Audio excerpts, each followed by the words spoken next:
So the original plan that we thought we were doing was we're going to have Robert wear this head-mounted cameras and the dots on his face, and we were going to capture his performance and then apply that to a digital Neil. And we thought that Neil would be animated in most of the shots.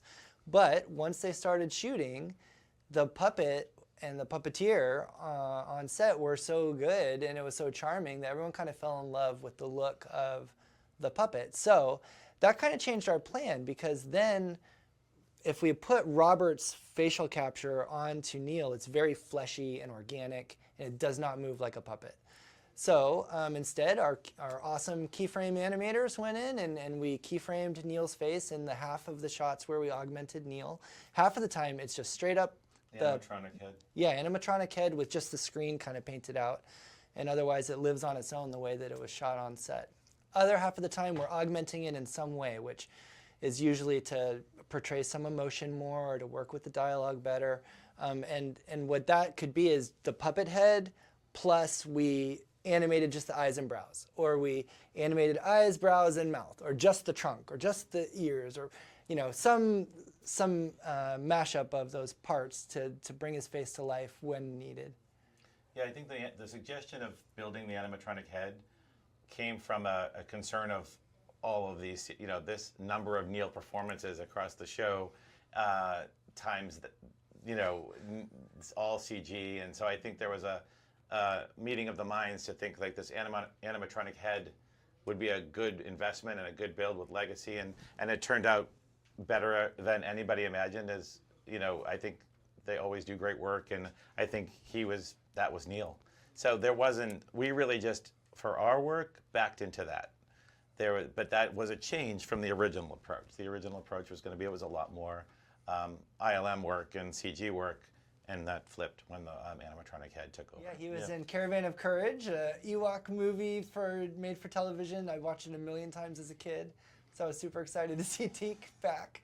And this is a scruffier, pirateier version of a Teak type character, and we did a bunch of tests of him moving at different speeds, because in the Ewok movie he moves really, really fast. So we did a variety of speed tests and landed on something that everybody was happy with. And so you'll see when you watch him, he has a bit of a blur if he's on the go somewhere. Yeah, and also something that was built and on set for us, and so we had excellent reference if we ever needed to do a CG version of Teak.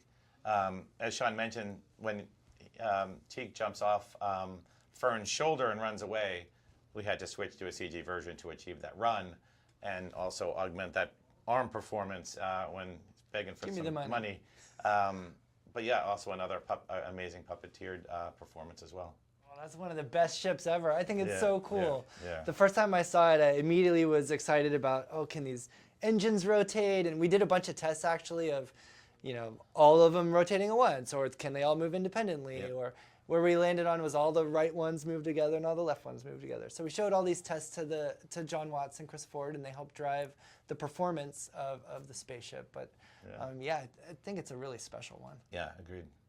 There are beautiful, nuanced Easter eggs all throughout. That's all I can say. Yeah, I think that they did a good job in general Yep. of planting little nostalgic things, and it's not like there's some projects where it's over and over, like, remember this, remember you liked this, remember you liked this. This was just more like an homage, right? Yeah, there's just like little things for the fans here and there. I think there's one we can speak to. It's this is something we place, and it's no big deal. When Wim gets to Port Borgo and he looks up, there's legs hanging over the rafters of two pirates, and in our minds that was like a homage to Pirates of the Caribbean, because arriving at Borgo. And so I think that was one little thing that we put in that was not really anybody's going to care about but every time I say that I think of pirates when you ride the ride. But that was just my takeaway on that one.